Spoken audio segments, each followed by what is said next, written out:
Mbunge wa Juja, George Koimburi, amepatikana ametupwa katika shamba la kahawa katika kaunti ya Kiambu, na familia yake imethibitisha kuwa kwa sasa anapokea matibabu katika hospitali ya Plainsview karibu na mji wa Ruiru.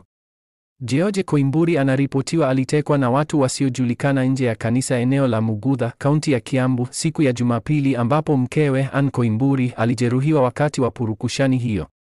Video ya tukio hilo inaonyesha mbunge huyo akisafirishwa kwa gari aina ya Subaru Forester la rangi ya fedha lenye nambari za kawaida za kiraia. Idara ya upelelezi wa jinai imekana kuhusika na utekaji huo, ingawa imethibitisha kuwa George Koimburi alikuwa anatafutwa tangu siku ya Ijumaa kuhusiana na madai ya ulaghai wa ardhi na matumizi mabaya ya fedha za maendeleo ya eneo bunge.